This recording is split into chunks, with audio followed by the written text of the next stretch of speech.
Le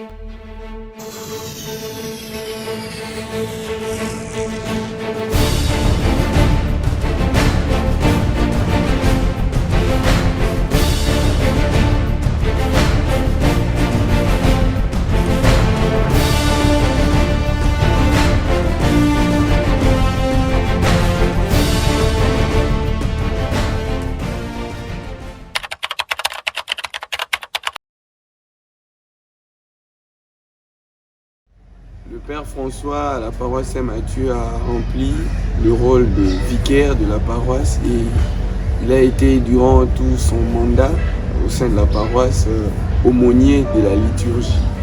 Père François Mwanza na Saint-Mathieu azalaki prêtre na biso pendant 5 ans asalaki epa na biso azalaki premier vicaire ya paroisse asali mpe intérim ya curé et pendant une certaine période et puis période yango mpe epasaki malamu ezalaki mpe apprécié na baningi nyonso ya Saint-Mathieu. Na doyenne ye azalaki aumônier de canal na biso ya liturgie. Et puis azalaki père supérieur ya congrégation ya baclaritain bao baza na Saint-Mathieu. Le père François était le fondateur de la chorale Claret Symphonie.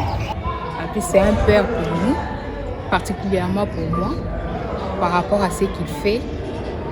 Et en tout cas, c'est un exemple de prêtre pour moi, un bon père. Sangu malamu, mutei malamu, consolateur père.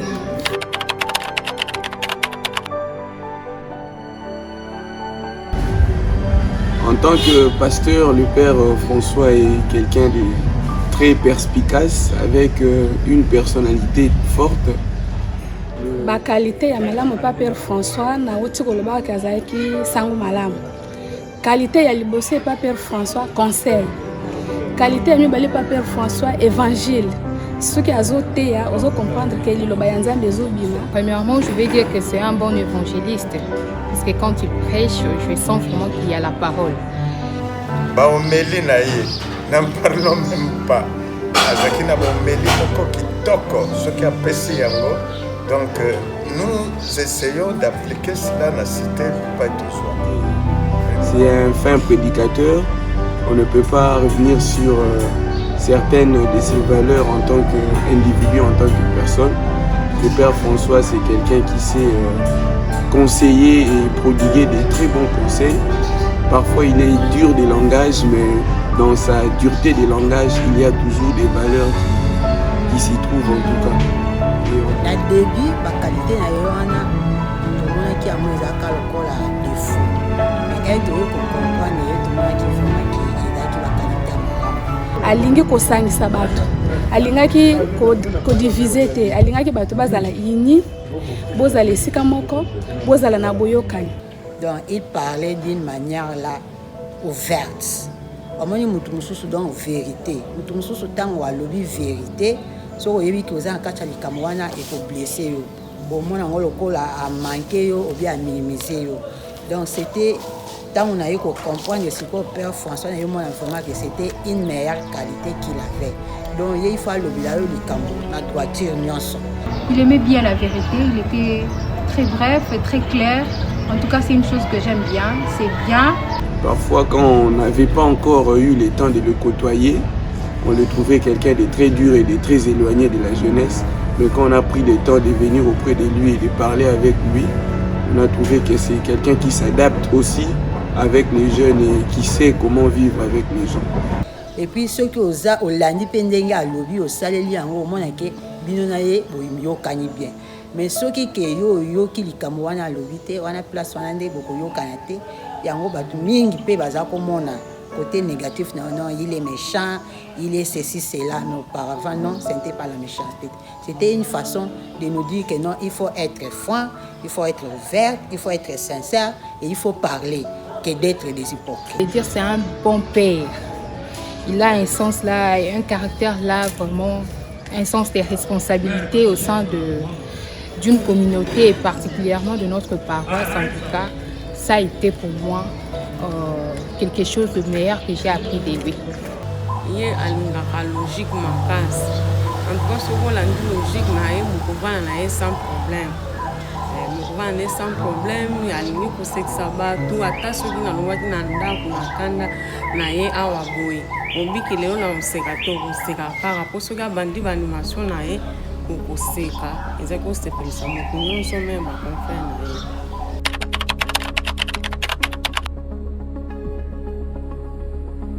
Bon, souvenir ya malamu na garde pa na ye ya liboso ezali baconseil azalaki kopesa ngai ntango nyonso na paroisse. Soki mwa likambo ezali oyo oyebisi ye aconseille yo bia mona na mwa erreur akobenga yo aconseille yo. Le Père François, c'est quelqu'un qui sait conseiller et prodiguer des très bons conseils. Du côté spirituel, en tout cas, il m'a aidé par des formations, des directives auxquelles je suis parvenue à être aujourd'hui la présidente de la sous-commission lectorat. Et puis, la formation, la formation, les alliés qui sont biso makasi. Et les lois, na doyenné, personne n'a commis côté le maliboso, il y a batuna pe sa formation, les alliés formation na e. Lokola yemoko abibenga kake, aza disciple ya Monseigneur Kisonga, ngai PDP na ce matin aza disciple ya Père François. O matea na e esunginga makasi. Soki na na problème, sineti ba si je moko ko pesa na doyenné na kwa epa na e. Okota a expliquer ngai personne ngai kuna na kana pesa. La formation soit pesa na bane antérieure. Na zana ba archive wana yango zali ko sunga ngai makasi. Ti na doyenné mituna nyonso bazali ko tuna na yanoli. Oye elinga makasi na ye komona ye na ye ko yanola ye. Na ye ko tuna pa yanoli ngai. Na liturgie de kala kisi biso vraiment ndenge ne liturgie ezalaka. De kolanda penza na ba chorale na loyembo na kosekisa donc na ba conseil na ba formation donc apesi biso ba formation mingi penza na liturgie de toujours maya malamu pa ya Père François oto yeba kité to yebi. La commission d'évocation a sungi mingi à chaque fois naza la difficulté la commission ce qui na moni azali ko résoudre neti na paroisse wa ngai ataki kobenga ye Fridolin Ambongo ndeko monga natali kobenga na paroisse Monseigneur Kisonga aza disciple na ye na azalaki yermo osali mwa erreur ezala na messe abengani yo surtout ba petit servant na ba lecteur ba chorale osali mbeba boye na messe alobeli bino kaka wana neti Monseigneur Kisonga yango tusepelaki na ye totakomona yango mabe na ezalaki malamu ezalaki kote ya biso mpe efungoli biso na makambo ebele ata lelo niveau diocèse na kotia mpe face partir ya matea na ye formation ya pesa na biso na paroisse. Je peux encore rappeler certaines de ces homélies que j'ai toujours beaucoup aimées. Quand il a parlé, quand le monde entier était frappé par la Covid-19 et que nous étions dans une célébration des Vendredis Saints, il nous a rappelé le silence de la mort. Et une fois, durant la messe pascale, il a rappelé qu'il n'y avait aucun témoin à la résurrection du Seigneur. C'était parmi les grandes homélies que je retiens du Père François.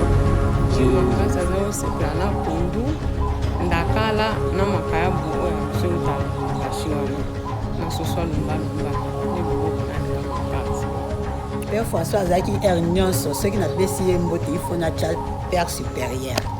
Donc soki nabakisi Père supérieur nazalaki sikoyo na nostalgie ya mesela abeki moni apesanga ko abeki moni soki obengi ye bonjour professeur ye aza koluka kaka otya peo mais aire na mesai na Père François namoni ke yazoboya supérieur wana ngai nde sikoyo nakoma kotiango na makasi soki napesi ye mbote bonjour Père supérieur ifo nabakisela ye attributif na ye wana. Donc on a pendant la moni que souvenir à bien atikali nango na kobosa nango te ata côté ya okende vraiment il faut na tikala na souvenir wana na bakisaka attributif na ye wana ata jour to alingaki pe kosalisa bato malamu na nzela liloba na nzela ya ko visiter bato aire nyonso ba malade bato baza na problème azokoma voir même na bandako azokende ko consoler bana o ata oye ko benga ye ke père mama moko azali ko luka yo kuna ata lobi mais akotelema akokende bakutana pe na mama wana akopesa ye mpe eyano mais ça n'a pas que ça, mingi na bato, surtout ba jeune, ezala ba mama mikolo. Donc totikala ko zoina mabe moko te na paroisse.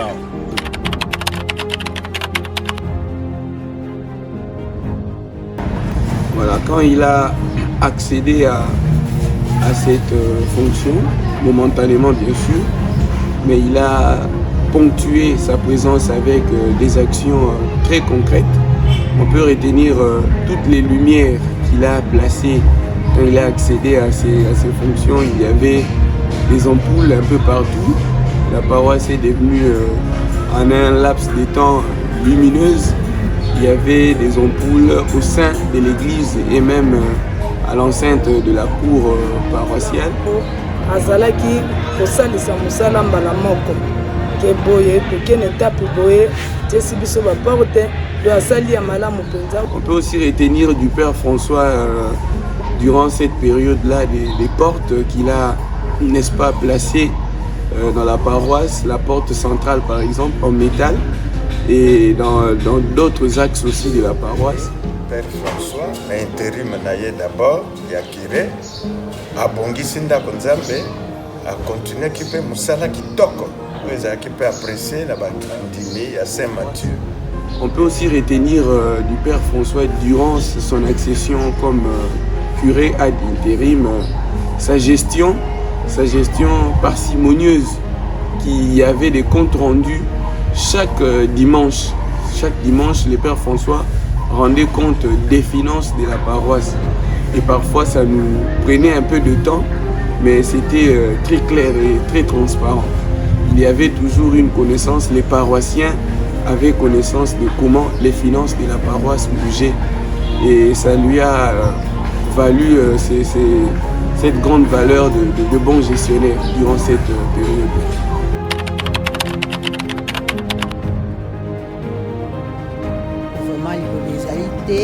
Mais na yebisi na souhaité na musala malamu te yaki assemblée pe pona biso ba Christ ase Mathieu toza bato pendant tout ce temps to vivant na ye to bebanaka pe ya mabe to lobanaka mais ateni biso requête biso pe to tikala to tenir requête côté azo kende asala musala malamu on se voyait déjà que non il était formateur lokola pe yaki kuna likimo la formation.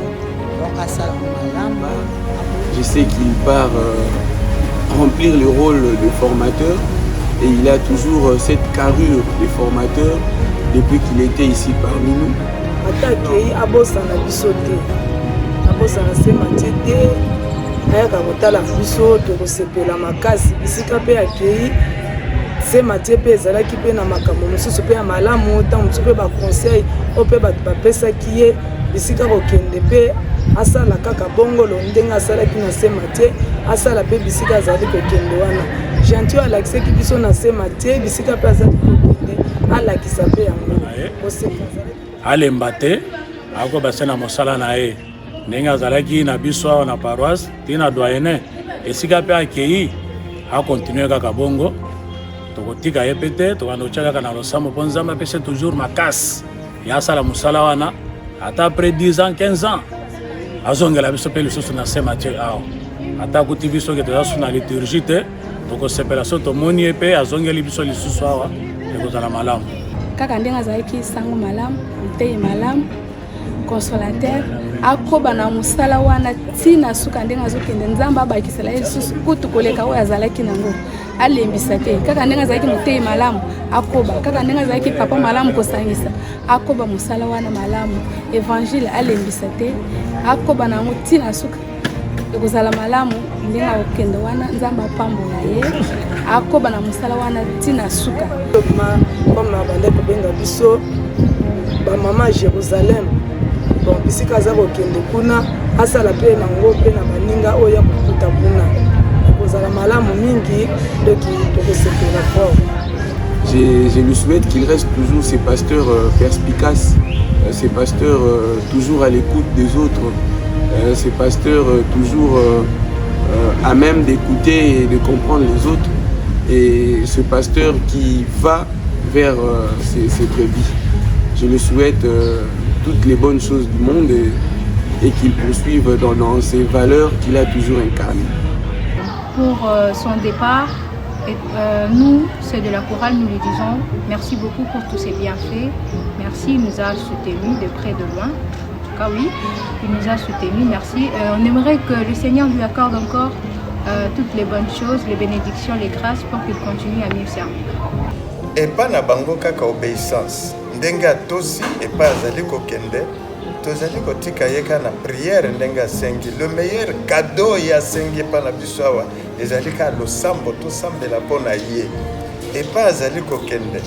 Vraiment na badikindo asala yango malamu lisusu ndenga asalaki awa. Ekopesa pe biso pe posa ya kotinda pe bana et pas azali kokende. Mais c'est seulement il part au moment où Papa Luc est retraité. Je ne sais quel cadeau je vais offrir à ce moment.